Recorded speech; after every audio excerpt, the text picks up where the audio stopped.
మహాగణాధిపతయే నమః. ఓం గురుభ్యో నమః. ఓం శ్రీమాత్రే నమః. పరమేశ్వర స్వరూపమైనటువంటి జ్యోతిష, వాస్తు మరియు ఇతర అనేకమైనటువంటి శాస్త్రములను మనకు అందించినటువంటి మహర్షులకి నమస్కారం. హయగ్రీవ హయగ్రీవ హయగ్రీవేత్యో వదేత్తస్య నిస్సరతే వాణీ జహ్నుకన్యా ప్రవాహవత్.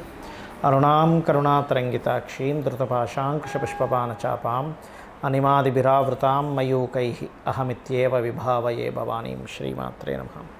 ప్రేక్షకులకి ఆ లలితాంబిక అమ్మవారి యొక్క అనుగ్రహం పరిపూర్ణంగా కలగాలని మనస్ఫూర్తి కోరుకుంటూ మనం ఈరోజు చెప్పుకోవే టాపిక్ ఏమిటి అంటే, కర్మకారకుడైనటువంటి శని భగవానుడు జూన్ 29వ తేదీ నుంచి కుంభరాశిలో ఉన్నటువంటి శని భగవానుడు వక్రిస్తున్నాడు. వక్రించి దాదాపుగా నవంబర్ 14వ తేదీ వరకు కూడా ఈ వక్రగతి ఉంటుంది. అంటే ఆల్మోస్ట్ 4.5 నెలల పాటు ఈ వక్రగతి అనేటువంటిది ఉంటుంది. సో ఈ వక్రగతి కుంభరాశిలో ఉండి మకరం వైపు చూస్తున్నందుకు 12 లగ్నాల వారికి ఎటువంటి విషయాల్లో బాగా కలిసి వస్తుంది, ఏ విషయాలలో పర్టికులర్గా జాగ్రత్తగా ఉండాలి, అదేవిధంగా ఎటువంటి పరిహార మార్గాలు చేసుకోవాలి. అలాగే వీడియో ఆఖరి వరకు చూడండి. లగ్నం కానీ నక్షత్రం కానీ రాశి కానీ తెలియని వారు, ఒకవేళ ఏలినాడు శని, అర్ధాష్టమి శని, అష్టమి శని నడుస్తున్నటువంటి వారు ఎటువంటి పరిహారాలు చేసుకోవాలనేటువంటి విషయం కూడా నేను మీకు చెప్తాను. మీనలగ్నము, మీన రాశి. ఈ శని యొక్క వక్రగతి మీనలగ్నము రాశి వారికి ప్రయత్న లాభం ఇస్తుంది. Point number 1. Point number 2, insurances మూలంగా కలిసి రావడం జరుగుతుంది. కొత్తగా ఏదైనా మీరు స్థలము, గృహము సంబంధించిన ఏదైనా కొనుగోలు చేయడానికి అనుకూలిస్తుంది. కాకపోతే ఇక్కడ సప్తమ స్థానంలో కేతు ఉండి వివాహ సంబంధించిన విషయాలు, పార్ట్నర్కి సంబంధించిన విషయాల్లో ఉండేటువంటి డిస్టర్బెన్స్ అనేది తగ్గుతుంది ఇక్కడ కొంతవరకు శని వక్రి వల్ల. అలాగే గతంలో ఏవైతే ఇన్వెస్ట్మెంట్ చేసి ఇన్వెస్ట్మెంట్ చేసి మనీ స్ట్రక్ అయింది అనుకునేటువంటి వారికి కొంతవరకు రిలీఫ్ ఇస్తుంది ఆ ఇన్వెస్ట్మెంట్స్ విషయంలో. బట్ ఫైనాన్షియల్గా మాత్రం కొంచెం ఒడిదుడుకులు ఉంటుంటాయి.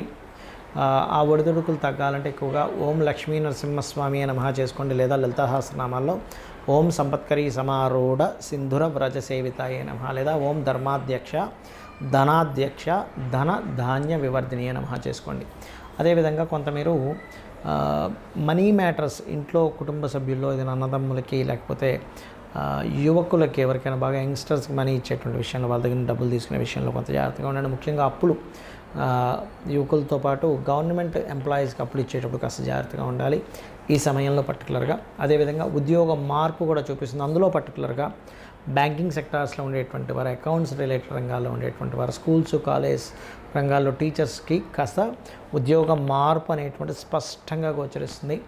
అదేవిధంగా ఇక్కడ మరొక విషయం ఏంటంటే, ఉద్యోగాలు ఎన్రోల్ చేస్తాం, వ్యాపారాల్లో దిగుదాం అనేటువంటి కాన్సెప్ట్తో కొంత వ్యాపారాల్లో కూడా వెళ్ళడం జరుగుతుంది మీనలగ్నం వారికి.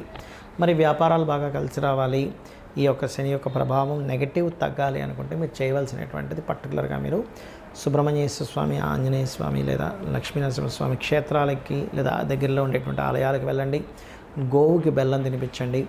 మరియు ప్రధానంగా ఇక్కడ తండ్రి తరపు వారు ఎవరైనా ఉంటే వారికి ఎవరికైనా మీరు ధనం ఇచ్చేటువంటి విషయంలో కొంత జాగ్రత్తగా ఉండండి. సర్వసాధారణంగా మీన లగ్నం వారు ఏంటంటే వాళ్ళ జన్మే తండ్రితో ఉండేటువంటి కొంత కర్మతో లింకప్ అయి ఉంటుంది. అన్ని రిలేషన్స్ ఒక ఎత్తు, తండ్రితో ఉండేటువంటి రిలేషన్స్ ఒక ఎత్తుగా ఉంటుంది మీన లగ్నం వారికి. కాబట్టి ఈ యొక్క విషయాల్లో జాగ్రత్తగా ఉండండి, అన్ని విధాలా బాగుంటుంది మీకు. చాలామందికి జాతక చక్రం అనేటువంటిది ఉండదు. ఒక్కోసారి చక్రం లేనప్పుడు ఏలినాడు శని నడుస్తుందా లేదా శని మహాదశ నడుస్తుందా, లేకపోతే అర్ధాష్టమి శని, అష్టమి శని నడుస్తుందా అనేటువంటిది అర్థం కాదు. అలాంటి వాళ్ళకి సిమ్టమ్ ఏమిటి అసలు మీకు అంటే, ఒకటే గుర్తుపెట్టుకోండి, పనులు ఆలస్యంగా అవుతుంటాయి కానీ ఖచ్చితంగా అవుతాయి. ఇది గుర్తుపెట్టుకోండి. ఎప్పుడైనా శని యొక్క రిజల్ట్ ఎలా ఉంటుందంటే ఆలస్యంగా అవుతాయి కానీ ఖచ్చితంగా అవుతాయి. ఇంకొక గమ్మత్తైన విషయం ఏంటంటే, ఏలినాడు శని, అర్ధాష్టమి శని, అష్టమి శని ఉన్నప్పుడు చాలామందికి ఉన్నటువంటి అపోహ ఏమిటి అంటే, వివాహం అవ్వమేమో అనుకుంటారు, జాబ్ రాదేమో అనుకుంటారు, రాజకీయాల్లో గెలవమేమో అనుకుంటారు. కాదు, గుర్తుపెట్టుకోండి, రాజకీయాల్లో చక్కగా రాణిస్తారు, అందులో ఎటువంటి సందేహం లేదు. వివాహంలోనే చక్కగా మీరు సక్సెస్ అంటే వివాహ సంబంధాలు కుదురుతాయి, జాబ్స్ కూడా వస్తాయి. ఎందుకంటే శని శ్రమకారకుడు, శ్రమనివ్వాలి. కాబట్టి ఆ శ్రమ రాజకీయాల్లో గెలిచిన వాడికి ఉంటుంది కానీ ఓడిన వాడికి ఉండదండి. ఎందుకంటే ఖాళీగా ఉంటాడు. అదే గెలిచిన వాడికి బోల్డ్ అంత వర్క్ ఉంటుంది రాజకీయాల్లో, అటు ఇటు తిరగడం హడావిడి ఉంటుంది. మనం అనుకుంటాం రాజకీయ నాయకులు అంటే ఏదో ఖాళీగా కూర్చుంటారని, కాదు, బోల్డ్ అంత పని ఉంటుంది వాళ్ళకి. అలాగే వివాహం అయితేనే ఎక్కువగా వాళ్ళకి బాధ్యతలు ఇవన్నీ పెరుగుతాయి. చాలామంది సంతానం కూడా కలగదనుకుంటారు, కాదు, పర్టికులర్గా శని యొక్క ప్రభావం వల్లే సంతానం కూడా కలుగుతారు. ఇది గుర్తుపెట్టుకోండి. అయితే ఇక్కడ మరి కొంతమందికి ఏలినాటి అష్టమ శని అర్ధాష్టమ శని నడిచేటప్పుడు తీసుకోవాల్సిన ముఖ్యమైన జాగ్రత్తలు ఏమిటి అంటే, పాయింట్ నెంబర్ 1, మీరు ఏ పనిని కూడా పోస్ట్పోన్ చేయకండి. మీరు ఎంత పోస్ట్పోన్ చేస్తూ ఉన్నారో వరకు శని యొక్క నెగటివ్ ఎఫెక్ట్ అంత పెరుగుతూ ఉంటుంది. మీరు ఎంత త్వరగా మీ యొక్క పనులు ముగించుకుంటూ ఉంటే శని యొక్క బ్యాడ్ ఎఫెక్ట్ తగ్గడం, పాజిటివ్ ఎఫెక్ట్ పెరగడం జరుగుతుంది. పాయింట్ నెంబర్ 2, మధ్యాహ్నం పూట అసలు నిద్రపోకండి. మధ్యాహ్నం పూట కనుక మీరు నిద్రపోవడం కనుక అలవాటు చేసుకున్నారా, ముఖ్యంగా ఏలినాటి శని, అర్ధాష్టమ శని, అష్టమ శనిలో ఇంకా దాని యొక్క బ్యాడ్ ఎఫెక్ట్ అనేది పెరుగుతూ ఉంటుంది. వీలైనంత మటుకు త్వరగా నిద్ర లేవడం, కాస్త నైట్ టైం కొంచెం త్వరగా నిద్రపోయి ఉదయం త్వరగా నిద్ర లేవడం, ఎక్సర్సైజ్ చేయడం, వాకింగ్ చేయడం చేస్తూ ఉన్నట్లయితే బ్రహ్మాండంగా కలిసి వస్తుంది. అలాగే ఆలయాలు పర్టికులర్గా మీరు ఆంజనేయ స్వామి ఆలయము, సుబ్రహ్మణ్యేశ్వర స్వామి ఆలయము, అదేవిధంగా నరసింహస్వామి ఆలయము, గణపతి ఆలయము, లేదా రావి చుట్టూ ప్రదక్షిణాలు, సర్పాలయాలు ఉంటాయి. వీటికి మీరు వెళ్తూ ఉంటే శని భగవానుడి యొక్క అనుగ్రహం పరిపూర్ణంగా ఉంటుంది. నెగిటివ్ ఎఫెక్ట్ అనేటువంటిది ఉండదు. అదేవిధంగా గోశాలకు వెళ్ళి గోవులకి చక్కగా మీరు బెల్లము తినిపించడము, క్యారెట్స్ తినిపించడం చేస్తూ ఉండండి.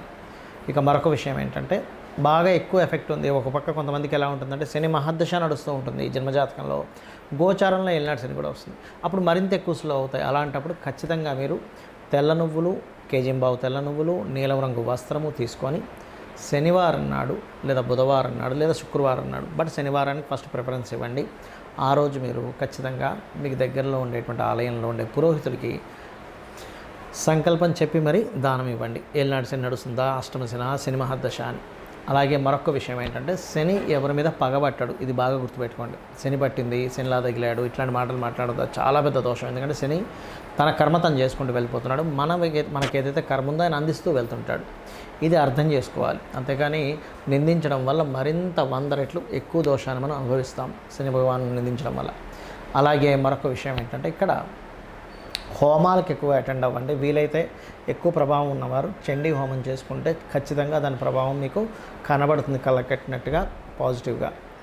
అదేవిధంగా మరొక విషయం ఏంటంటే, ముసలి వాళ్ళకి, బాగా ఏజ్డ్ పర్సన్స్ ఉంటారు, వారికి మీ దగ్గర పనిచేసేటువంటి పని వాళ్ళకి కావచ్చు, లేబర్స్కి కావచ్చు, వారికి మీరు వాళ్ళు సంతోషపడేలాగా ఒక 100 రూపాయలు 50 రూపాయలు డబ్బులు ఇవ్వడం కానీ, వాళ్ళకి ఏదైనా వస్త్రాలు ఇవ్వడం కానీ, వాళ్ళ పిల్లలకి ఏదైనా కొని ఇవ్వడం కానీ, వాళ్ళకి ఏదైనా పొలాలు ఏదో ఇవ్వడం కానీ చేస్తే కూడా కింద స్థాయి వాళ్ళు ఎప్పుడైతే సంతోషపడతారో శని భగవానుడి యొక్క అనుగ్రహం కూడా అంతే అద్భుతంగా లభిస్తుంది. ఇది గుర్తుపెట్టుకోండి.